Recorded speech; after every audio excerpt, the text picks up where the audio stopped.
everyone, welcome back. Welcome back, and thank you very much for joining me yet once again for this exciting new episode, continuing on to our series of highlighting Canadian pharmacy innovators. Today, it gives me great pleasure to introduce you to none other than Dr. Shelley Morgan. If you haven't already heard about her, well, you're going to hear about her today. Dr. Morgan graduated with a Doctor of Pharmacy degree from the State University of New York, Buffalo School of Pharmacy in 2002. Previously, she obtained a Bachelor's of Science in Biology and Environmental Sciences from the University of Western Ontario. Upon graduating, she worked in a community pharmacy in the US and as a clinical pharmacist at the Chedoke-McMaster in their renowned ABI and Stroke Programs. Holding words of wisdom and advice close to her heart by her father, she continually looks at problems, making every effort to find a solution. Her father's words have guided Shelley's visionary spirit and have channeled her instinctual entrepreneurial journey. Fiercely solution-focused, she is the co-founder and CEO of RxBillingGenie, an app that assists pharmacy staff save valuable time when processing prescriptions. And if we know of anything, pharmacists in community pharmacy especially do not have the time. So I look forward to unwrapping what this app is all about, but also learning about what motivated her to build this app. But let's not forget, it was so well received that her co-founder and herself were featured on the cover of Pharmacy Practice and Business magazine for January-February of 2022. She has also been added as an author and a co-author for multiple literary creations, which also add to her extensive list of achievements. As a part-time staff pharmacist at a community pharmacy in her hometown of Oakville, Ontario, Shelley remains true to her calling in helping others, including her patients and her peers. So it gives me great joy and pleasure to welcome Shelley to this conversation. We are going to be unpacking quite a lot in this conversation, especially going from being that pharmacist to being that pharmacist innovator. Shelley is a true example of that, and it's an immense pleasure for me to have this conversation with her, where I'm certain that you and I will be learning together from her of what motivated her to push those boundaries, create the change that she really was looking for. So without further ado, please welcome Dr. Shelley Morgan to this conversation.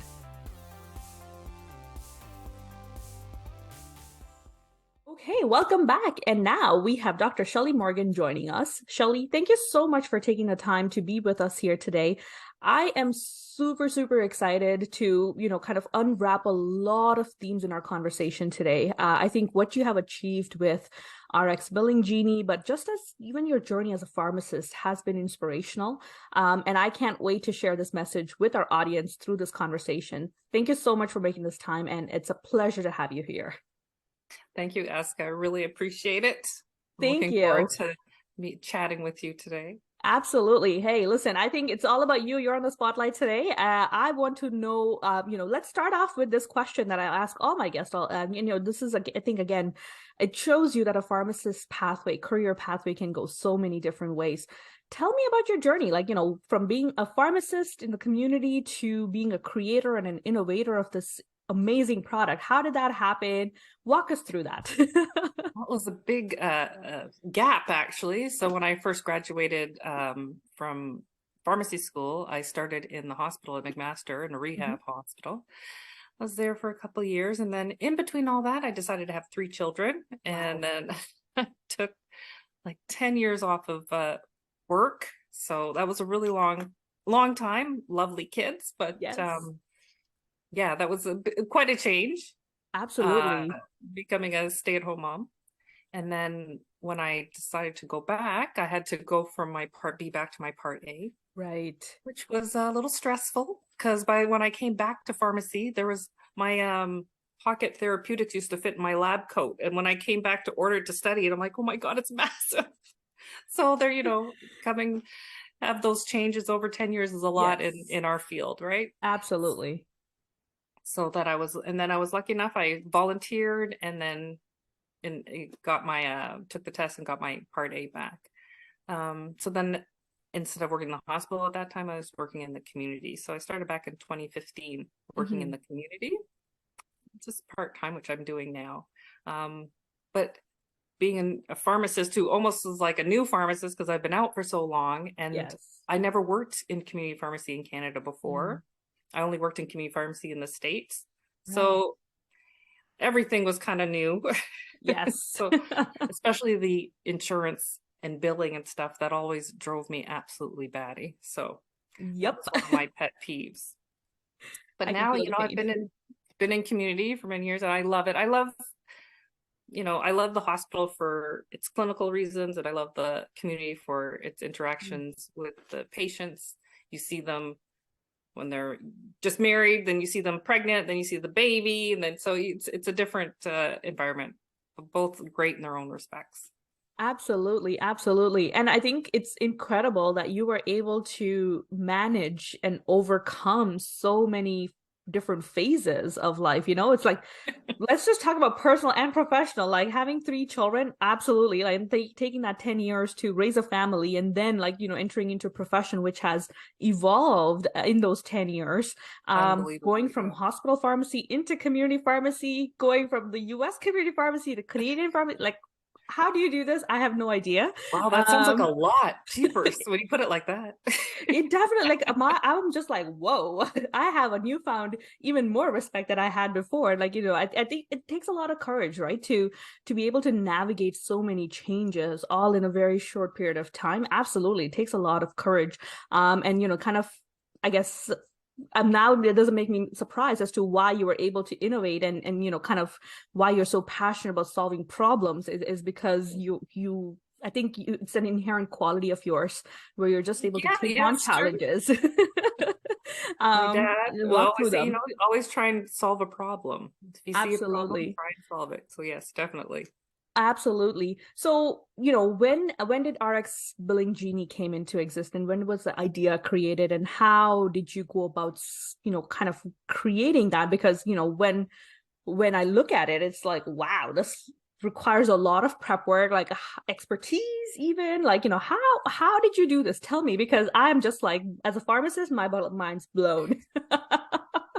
So it's kind of funny. You can tell them, Aska, because before we started this podcast, everybody, I didn't know how to change my name on my on my screen. So Aska had to walk me through it. So that should kind of give you a basis of my computer and tech savvy knowledge. So if you have any fear of, oh, I don't know what to do, don't use me as your example. Anybody can do it.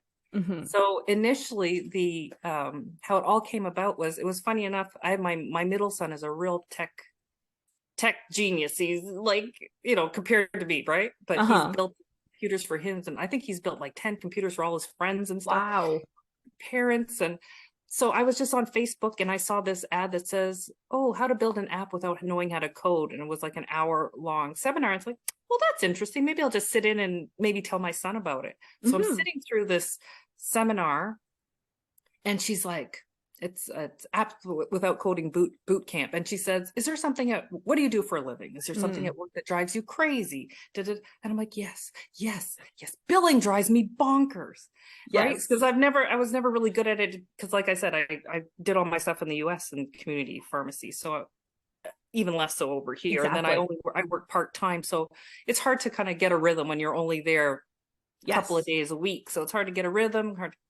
So the frustration of billing and getting those rejections always drove me batty. And in this seminar, she's like, well, is there a way you could fix it? And they gave you different platforms on how apps work. And I'm like, oh my gosh, yeah, I can make a digital billing binder.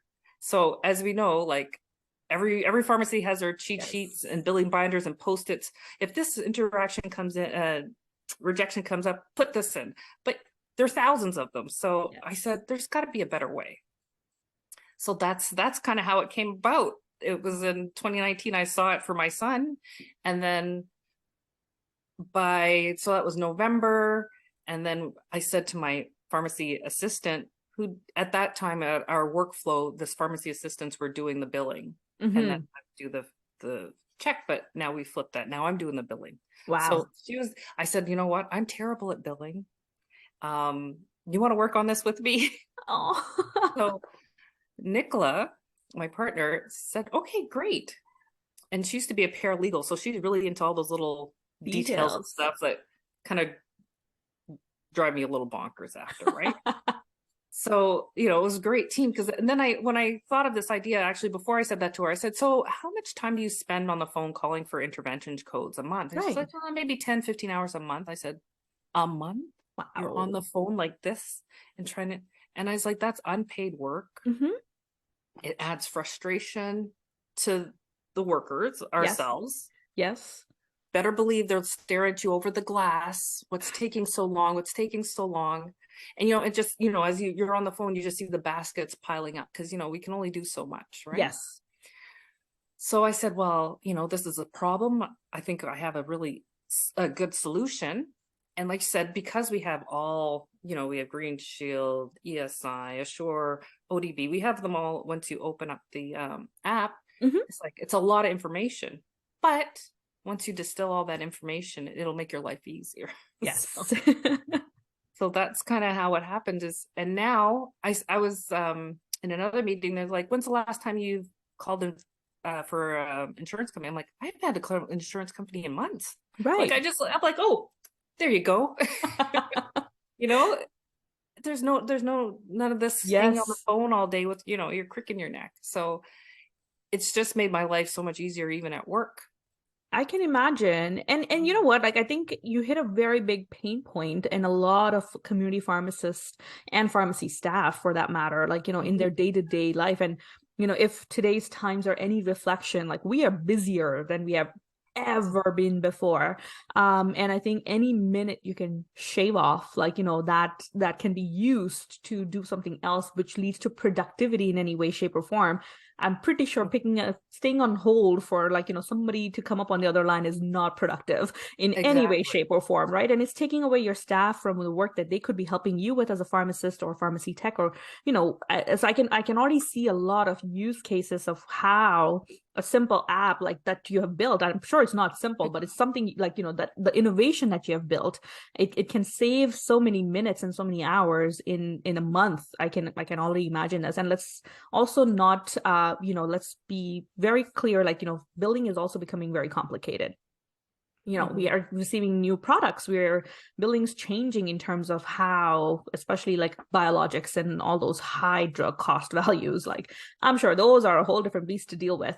So tell us, like, in terms of what can somebody expect when they sign up with RxBillingGenie? Like, what are the types of services or what supports would they be receiving once they sign up for your service?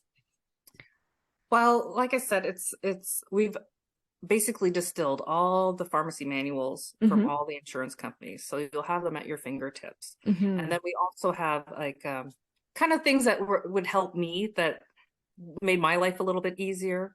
Like in our menu, you might want to, the vaccinations, the ones that we're able to do, I can never remember. So you know what I did? I took a picture of them, put them in my contacts.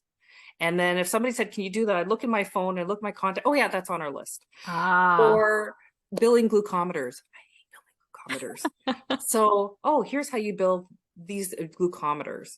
How to bill the COVID vaccination, flu vaccination. Although the COVID really hasn't gone away, but for us, usually the flu is every year. So, a year later, I kind of, how do you bill that again?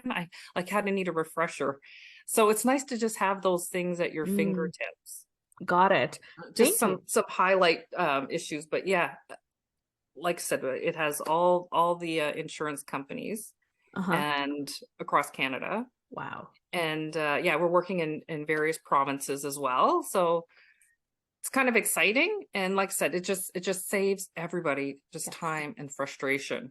And when I think about, especially for relief pharmacists, you're working nights and weekends, holidays, there's no insurance company to call to correction. You make a mistake, or at least don't have a second opinion, and you get clawed back 3 months later. Like, these are things that we can save ourselves that hassle. Yes, absolutely. Absolutely.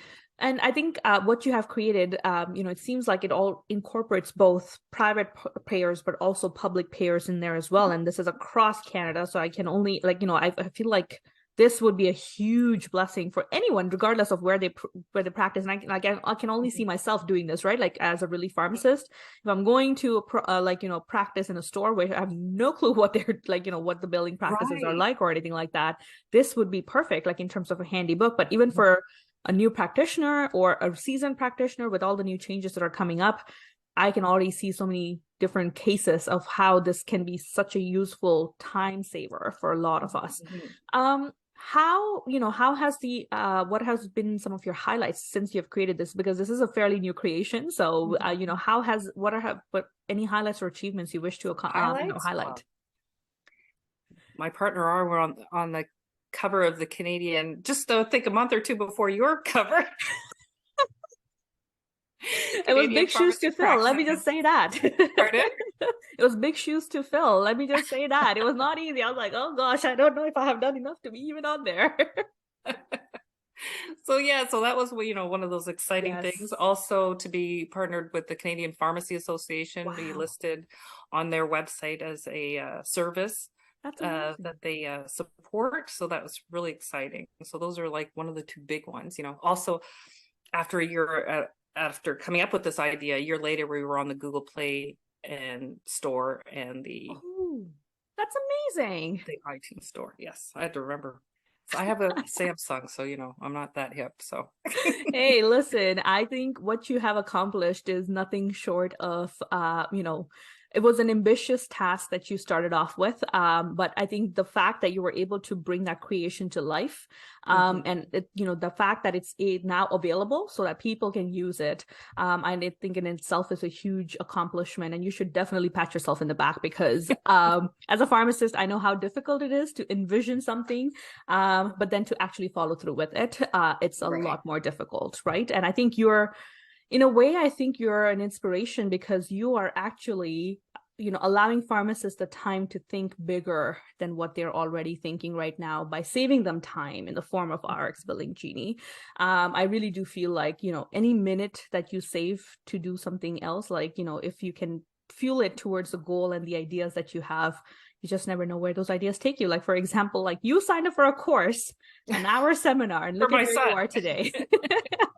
Yeah, because thought it would be interesting for your son, but I totally agree with that. Even myself, if I'm working and I have the bad stapler, like I'm like, my face shouldn't be irritated by a stapler. Right? Like, it's those anything that takes away from what you're supposed to be doing is like a sucking energy out of you for no reason. So exactly. And think of it, in a community pharmacy, it's not just one human being. You're dealing with multiple human beings. It's you, your staff, your patients, their families, and God knows whatever the patient had to deal with. Yeah, the phone's ringing, and I have a question about over the counter, and so you're going through many different touch points. Yes. Exactly. I think you should definitely brand this as a mental health well-being app as well, because I really do feel like it has a benefit there too. I know. I agree, because when you're listening on the phone, they're like, your time is important to us. I'm like, no, it's not. It's not. No, it's not. I wouldn't be seeing 1 hour on my phone right now if it was that important. I know. I hear you. Right. But I was saying, even with that, like I was saying, I hadn't called an insurance company in like at least 2 months, if not more, because even in our thing, it says if you put in a rejection code that you've received, and it says, there's no intervention code, the patient must call their employer or their thing. Like, even that just saves you the time, because you're not on hold to listen to say, oh, sorry, we can't even help you. They have to call. So even if I look at that, I'm like, oh, sorry, you have to call. Next. Right. It saves you that time, though, because that would have been at least, let's say, on minimum 5 to 10 minutes of your time. Minimum, yeah. Minimum. We're not you got to click through all these different. Exactly. And you're expediting that and making sure that if the patient needs that information, it's right there for you to give to that patient, instead of you trying to look around everywhere and figure out. Because I remember my days in the community pharmacy, and I was just like you, I was not happy with the way the billing situation was. I'm like, do I need to do this? Do I need to do I need to answer this question, because it's not my expertise to be answering in the first place? Like that's that. And I think it needs to be like, I really do feel like it's a burden on pharmacists now, and it's getting more and more being pushed towards the pharmacist to kind of help navigate patients in billing territories, right? Yes, I really agree. So I really do agree. This is a fantastic app. And now, it's always a curious mind of mine, as always, when you're starting to create a change, because I feel like the product you have created is one of its kind in Canada, that's for sure. We do there's not have nothing any competitors that I know of, and I'm sure you have other them. than the 3-hole binder. So There you go. those are really the competitor, right? You are really pushing the status quo, and I know how difficult it is to push that. I know, the friction you face when you're trying to implement change. How did you overcome that? What were some challenges you faced as you were trying to launch this product and get people excited about it? But any challenges you faced that you would wish to share with the audience? It's it is a little bit of a, pushing that rock up the hill. Yes. because you just say RxBillingGenie will help you with, like, I think who's ever into industry kind of understands what I'm saying, a digital billing binder, database. But then you have to think we still use faxes in our day-to-day. So, it is I think a learning, it needs a educational piece. So speaking with you, hopefully getting this out to as many pharmacists as possible so they can kind of understand, oh, well, yeah, that makes perfect sense. Because once I sit down with anybody for 5 minutes, they're like, oh, it's so simple. Why? Of course, that makes perfect sense. It makes perfect sense. So it's just that I think our barrier right now is just educating our colleagues out there and learning about what we do and how we can really help them. Absolutely. And I really do hope that, the audience who's listening in and tuning into this conversation, I really do hope that they will check out your product, because I have seen your website. I've seen what is the potential it holds. And I really do wish that, the more uptake there is, I think the more benefit people will gain out of it. And even for you, it'll be like a guiding force to, to the future, where you'll be able to design and cater to those needs. Like once there's a demand for it, right? And what is working, what's not working. I agree with you, though. It's an uphill battle, but you know what? I think you have some great partners, and you have aligned yourself so well, and your vision is so clear that I'm certain that RxBillingGenie will be very well received by a profession. And I truly do wish that everyone at least gives it a go and reaches out to you for a demo at least, so that they know what exactly they are working with, and then you can answer any questions that they may have. So we'll be tagging the link down below in the description box of this podcast, so that if anyone wishes to reach out to you, we'll link you there so that they can directly get connected with you and also ask any questions that they may have. But speaking of absolutely, so the least we can do, and I really I think Canadian pharmacy landscape has changed so much during the pandemic, where we have seen some great innovations such as yours come to light, and I really that's the purpose of this series, is to really highlight what we have even in our own homeland. We don't truly sometimes appreciate the talent we have in our own country, especially in our profession. And I really do hope that these conversations will excite pharmacists to push those boundaries, think outside of the box, support each other. I think really it's a time where if somebody has created something, let's work with them to support that innovation. Let's partner together so that we can work together, because really our profession's needs are well best understood by ourselves. Like nobody else without that experience will be able to understand, just like you were able to create this out of we all face this billing issue, but you were able to create this, it's mind-boggling to me. So I really do hope that we are able to partner. Let's all work together. Really, I think there's so much space for everyone to succeed. So let's all work together. Let's push each other up, because really that's what we need as a profession. There's so many unique, exciting opportunities coming up. But I guess, and again, this is I know you have done some incredible work even outside of pharmacy, and I do also want to take some time to talk about that, because we don't do that enough we don't toot our own horn. So true. I say that all the time. We don't like to do that, so I want you to do that today. How's that?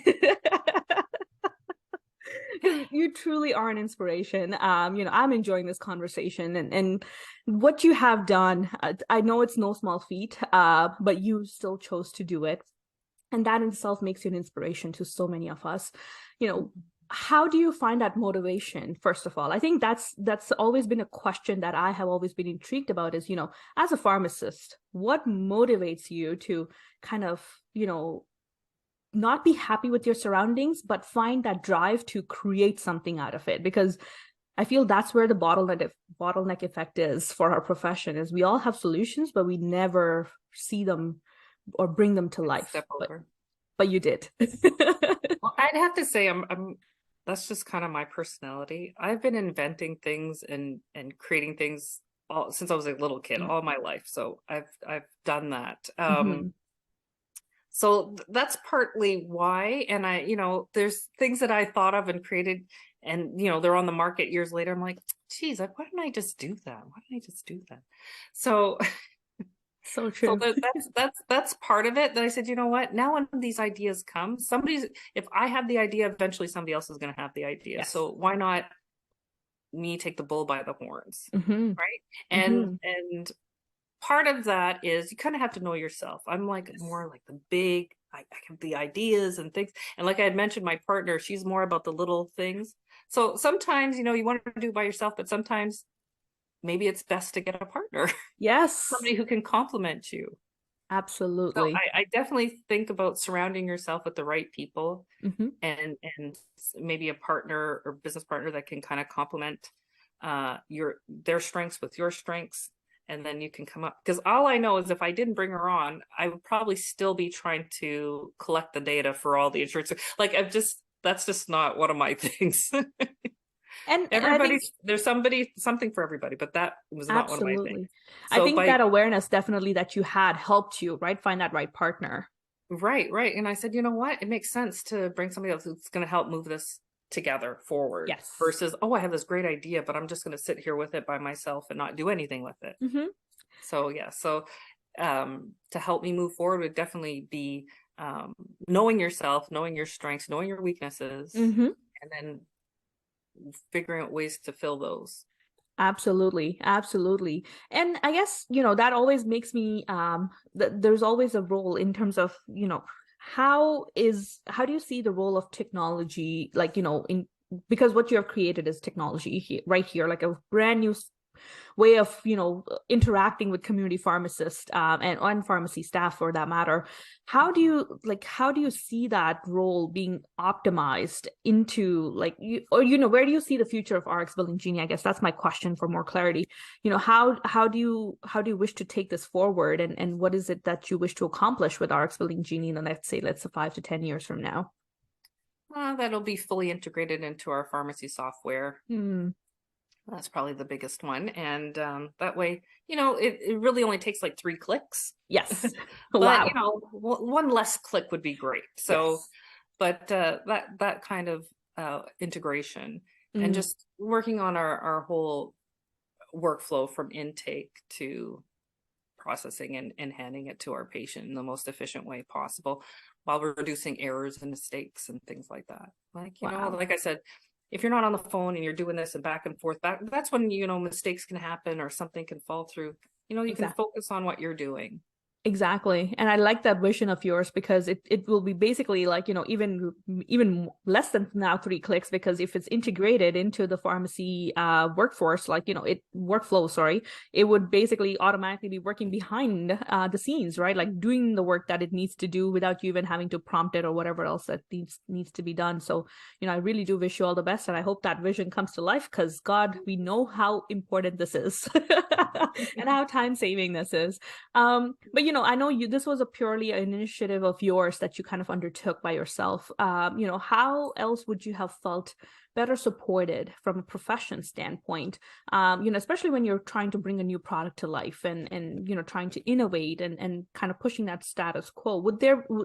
Was there any supports you thought would have helped you bring this product to life sooner, or let's say that may have helped you along your journey to create this product, something you didn't know that you learned the harder way? Well, I'd have to say one of the things that really helped, I was really lucky or blessed, as my mom would say.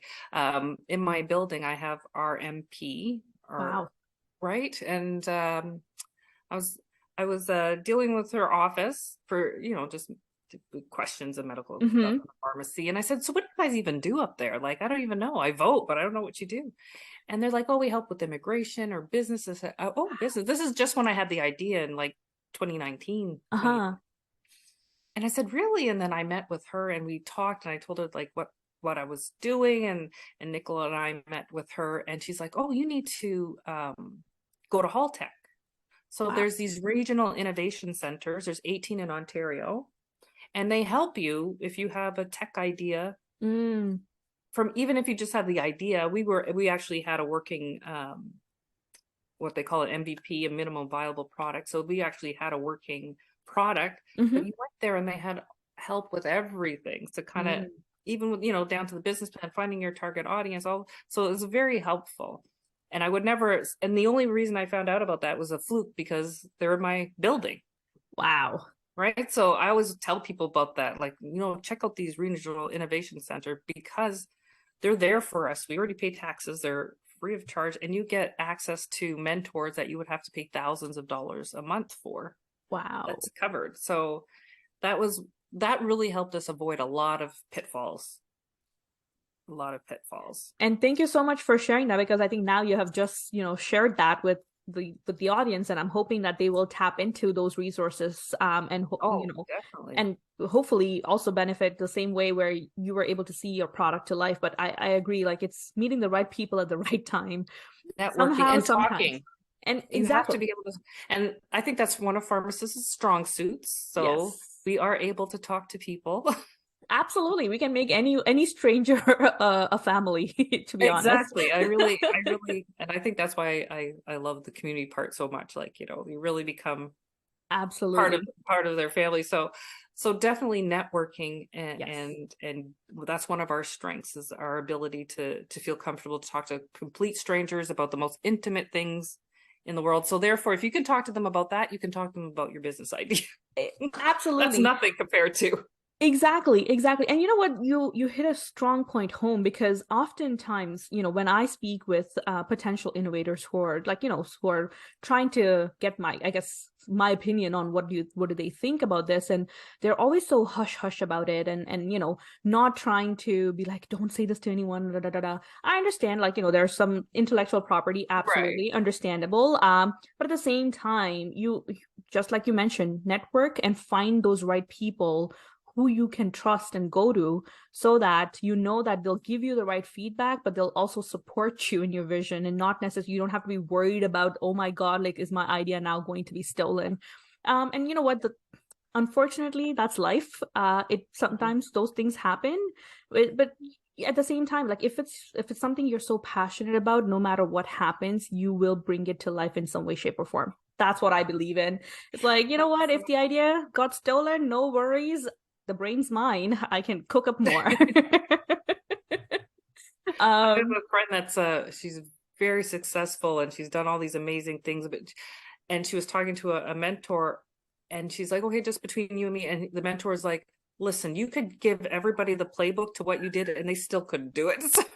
Right. So some things, if it's meant for you, it's meant for you. Yes. Be smart about it, of course, but absolutely. But yeah, you do have to network and meet people, or you could be passing up, amazing opportunities. And like I said, with our MP, Pam Damoff, I never even knew what they could do. And then until I said, oh, so what do you, and it was just a simple question. What do you do? Right. Oh, really? And then that's where all this came from. And I couldn't tell you how, like, the value of what we received from Haltech was tens of thousands of dollars, I would guess. So wow. Just with their knowledge of their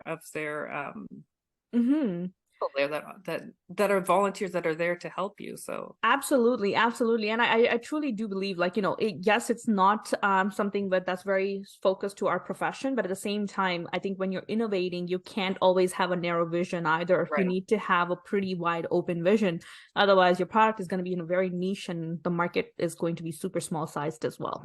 But you learn from other people and their different different things that might in the end help you for what you're doing. So absolutely. I mean, I think we all kind of, take ideas and kind of adapt them to what meets our needs best. And for that, we need to get talking. So thank you very much for sharing that huge wisdom, because I feel like it's something we have not talked about on this podcast yet. So I'm really glad that we are having this conversation about this right now.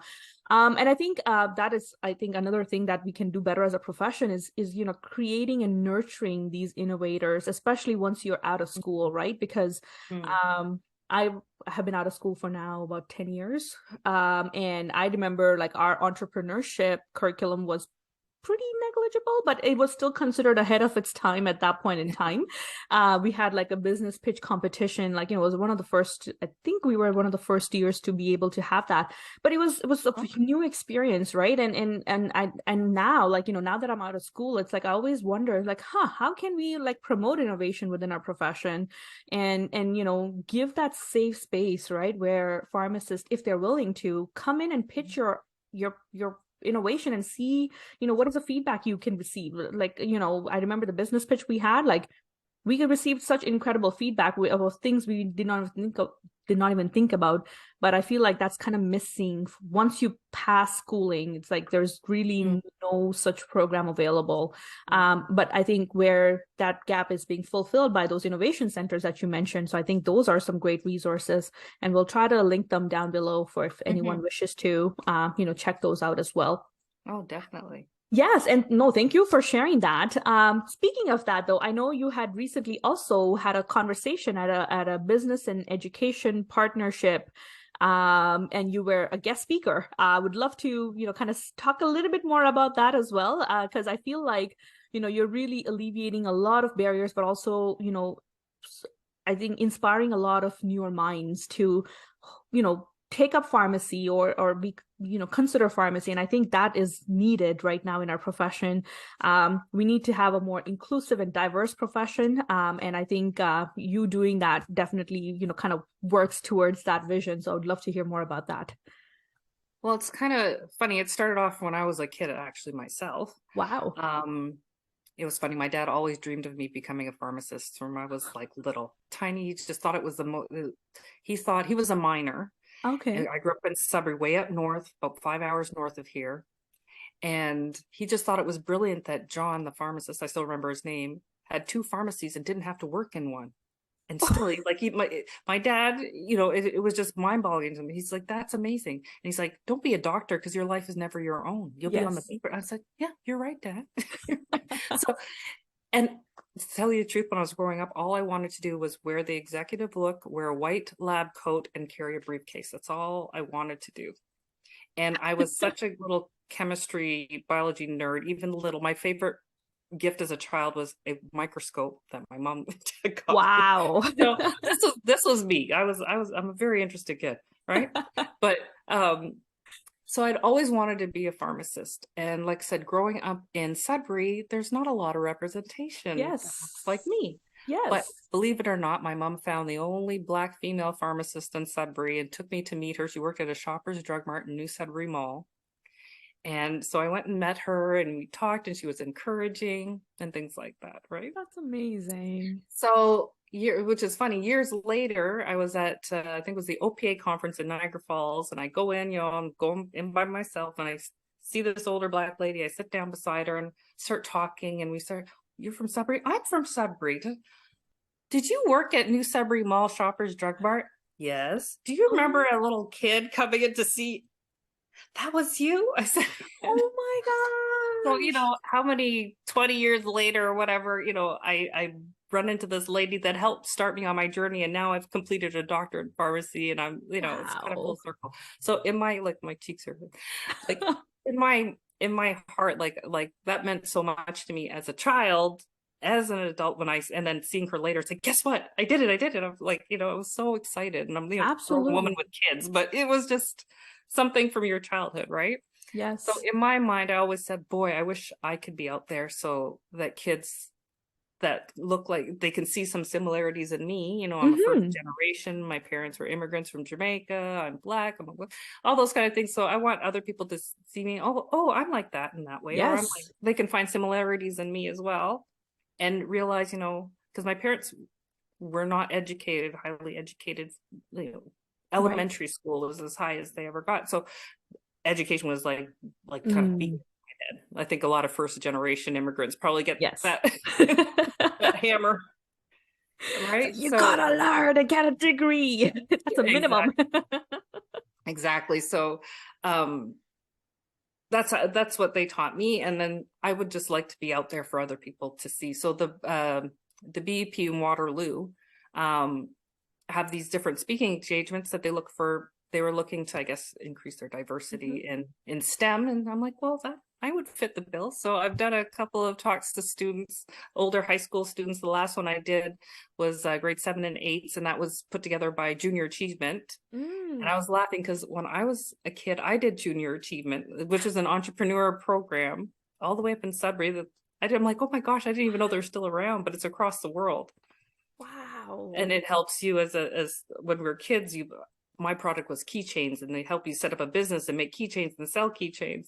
And now look at this, I'm here again, and I'm an entrepreneur as well. So it was quite interesting. So I talked to them about STEM, and then also just being a pharmacist, and also being an innovator and creating my own app, and being the CEO of that company. So it's kind of this big circle, which is kind of nice. And I just hope, okay, maybe one child saw me speak, and it kind of, well, maybe I could do that. Exactly.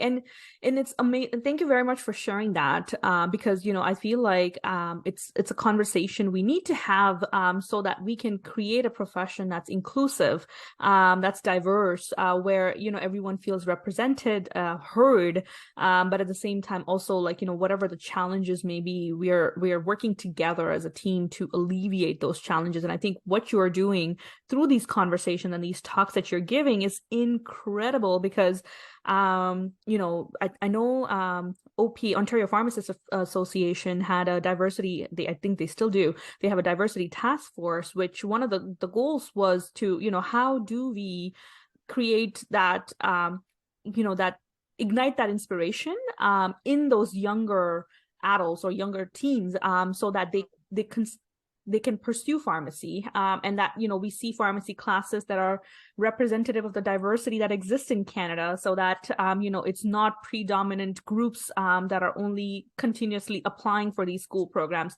So I think what you're doing is really fitting that bill, and I hope you'll consider continue these conversations, because it's so important that we create a diverse and yet an inclusive profession moving forward, because our patients are so diverse, and we need to make sure we reach them.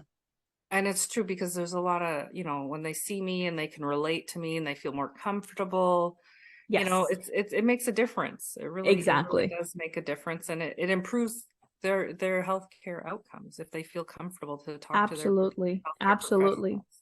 And do you have any thoughts in terms of what can we do as a profession to continue this work, and continue this road towards inclusivity, and making sure that we're achieving this on a year-to-year basis? Like, any thoughts, any ideas, if you have? I think we have to start young, and you have to if there's ways that we can go into the community and the education system and do things like that, doing talks. I remember even when she's 13 now, but even when she was, I think, 4 or 5, I went into her class and did a talk about medication safety, and I had a blister filled with pills and candies to show them, okay, this is dangerous and things like that, and let them smell some medications, like those can be dangerous, but for them is to see, oh, she looks like me, and she's in a white lab coat, and it's those kind of things. But we have to start young if we really want to make a change and get introduce kids into a diverse group of kids into this profession. We really have to do our part. Like, we might not be able to do it as a group of pharmacists, but if individual pharmacists like myself and yourself and do talks and things like that, it will eventually, it'll trickle down and make yourself available as a mentor. Absolutely. I think it'll be really, really helpful. I agree. And thank you so much. Thank you for that, because I'll definitely, we'll be keeping an eye out for your talks, but absolutely, I think we all have that responsibility on ourselves, as well as individuals, as you rightly mentioned, to make sure that we are doing our parts in making sure that we are inspiring the young minds, right? In any way, shape, or form, whatever that may be, so that they continue to understand why pharmacy and what pharmacists do. Because I think it's also part of awareness of our profession too, right? Because very true. A lot of times people think we still count pills. Well, we, in Ontario, we now got prescribing authority, but I know it's a long journey forward, but I think having innovative minds like yourselves as part of our professions, I'm confident that the future is bright for all of us. So as we wrap up this conversation, I do want to ask you a few questions. Again, going back to the innovation hat that you are also wearing as an inventor. Any advice for any pharmacists who are looking to bring their innovation to life? Just about where to even get started. Anything that you'd like to share, pearls of wisdom? Well, like I said, I had the idea and I said, let me talk to a few pharmacists, and like before I delved into this, let me talk to a few pharmacists and get their ideas and opinions and what they could see as roadblocks. So, everybody has a kind of a trusted group. If not, you can always email me a lovely I'll take a swing at it. But sometimes, to talk to some people who are in the industry as well. And that was one of my what I got from from Haltech and all the business people are saying, you are the problem. So you are your ideal customer kind of thing. You understand the problem, you understand the pain points, and you can relate to each other. Right. So it's easy. Of course, it's much easier if you're trying to innovate within your wheelhouse per se. So if you're innovating within your wheelhouse and talking to other trusted people that who are you can't talk to somebody who's very isn't very innovative or whatever. They'll say, oh, that's too hard. You need to talk to people who can give you some constructive criticism and maybe some thoughts and ideas of, okay, well, that's a good idea, but did you think about adding this? Yes. So those are the type of people. So first I'd start with that. And then, okay, if you're getting the same idea, I'm like, no, that makes perfect sense. Oh, it makes perfect sense. Then I would definitely move on from there. And like I said, a place like Haltech, you can just go there with an idea. So if you, already kind of vetted the idea, so you know what, I'm serious about this. I think it warrants more work, more discussion. Go to a place like that they're actual professionals there that are there to help you. Right. So I would definitely start that way. Got it. Thank you very much for sharing that. I think you have really given like two great pieces of advice for anyone to hit the ground running. I feel like you have literally set them up for success by having those two conversations. And I agree with you, having those challenging conversations, the sooner you have them, the better, because you want somebody to challenge your idea yet support it. That's the type of people you want feedback from, right? You don't want it from somebody who'll either shut it down completely or will just say, yes, great work, but nothing else is coming back. So thank you very much for sharing that. And I think lastly, how do you describe the future of digital health tech or pharmacy tech for that matter? Because I know that's your wheelhouse. Where do you see that going in the next 5 to 10 years? And how, or what is your vision of that? Well, I think we have to be innovative, because you can see things coming up on horizon like Amazon and pill, all these things that are going to be affecting us in the community pharmacy. So I think we'll have to figure out ways to improve that. So things like the minor ailments, things that, they might not be able to get virtually. Right. But they want to, and that relationship part, I think, really have to develop a relationship with your patients. So that they want you, they appreciate you, and they come back and they trust you. Right. And I think many years we've always been, within the top 10, if not the top, as one of the most trusted professions. Yes. So, we really need to capitalize on that and follow through and make them trust us. So I think that will help whatever digital technological advances you make. You have to be able to trust you. And this is, in this world we've lived in for the last 2.5 years of COVID, trust and rapport is a huge thing that we need to include. But I think technology will just make everything easier, more streamlined, more efficient. I agree. Thank you, Shelley. And last question, because I always ask my guests this, because as a pharmacist, where is the future of pharmacy headed in the next 5 years? So how do you see the role changing? Well, I think the 13 minor ailments, I think COVID probably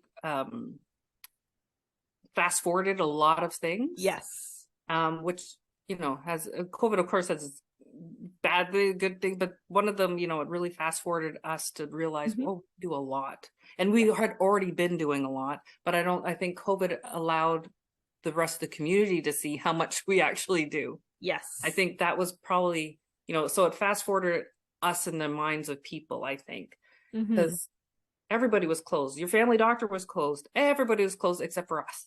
Yes. Right. So Agreed. and I think that's huge. Mm-hmm. And so as I mentioned about it fast forwarding us in the eyes of our patients, and I think in our own minds, I think we realized pharmacists were very what's the word? We don't toot our own horns. We're very quiet. We just put our head down and do the work. But I think in these last 2.5 years, it really put it straight in our own minds what a valuable team member we are. Yes. So I think if we can capitalize on this and keep moving forward, pharmacy with the minor ailments and things like that, being more autonomous and doing and managing things on our own and taking those burdens off the family doc and off the healthcare system, I definitely see us more like that, almost having our standalone office like any physician would be. Absolutely. And working with the family physician to make sure this patient is taken care of, and so things don't fall through the cracks. I agree.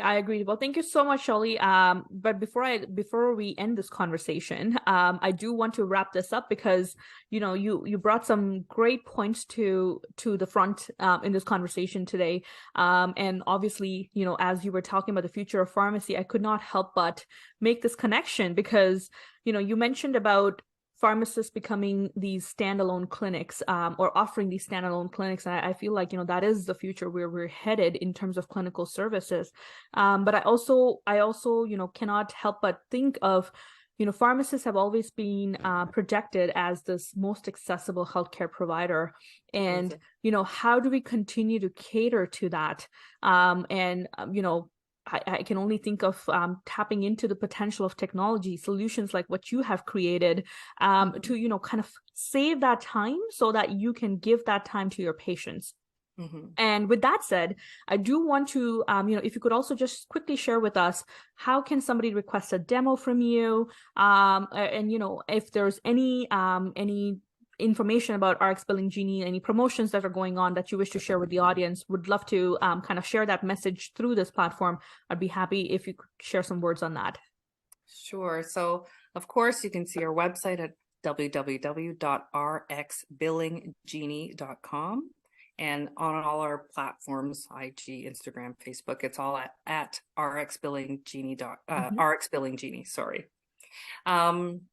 We're really excited to offer, starting January 2023, we're going to do a deeply discounted 1-year subscription at $50 a year. We wanted to do this. Yeah, we wanted to do this especially because the minor ailments and everything coming out at us once. We wanted our pharmacy colleagues to kind of not use cost as something to stop you from trying this.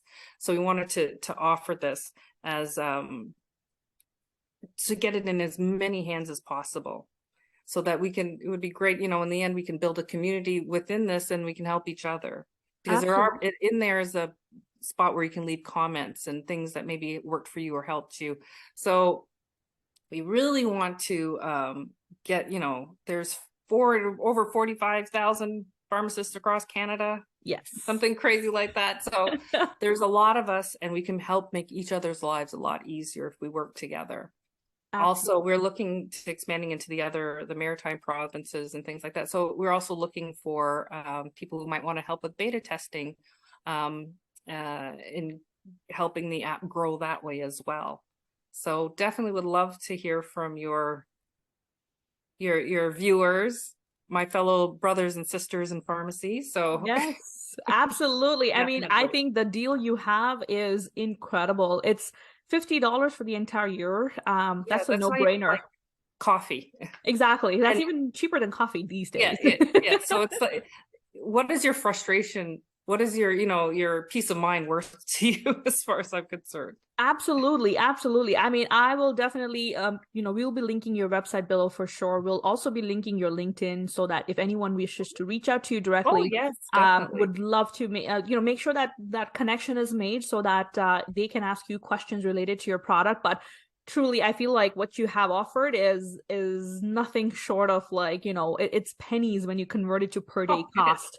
it is. It's nothing compared to the time that you would be saving that for yourself and your staff, which you could be utilizing for other professional activities. So if anything, you're actually making money out of it instead Right, of exactly. losing money out of Thank it, you. right? So absolutely, I would encourage everyone to check out that. The website, we'll be linking it down below in the description box. We'll also be linking Shelley's contact information, her LinkedIn profile in there. So feel free to reach out to her. I think you're a great mentor for anyone who's even looking to innovate. I feel like you have so much to offer. So I'm sure you'll be getting some questions and some interest around that too. We'll be keeping you busy, that's for sure, Shelley. But thank you again for making this time, for creating such an innovative product, which nobody has really touched until this point in time in Canadian history. And that really gives me immense pleasure that I'm able to have this incredible conversation with you. So thank you so much, Shelley. It was a Thank you so pleasure. much. Thank you. And with that, we'll be wrapping up this conversation.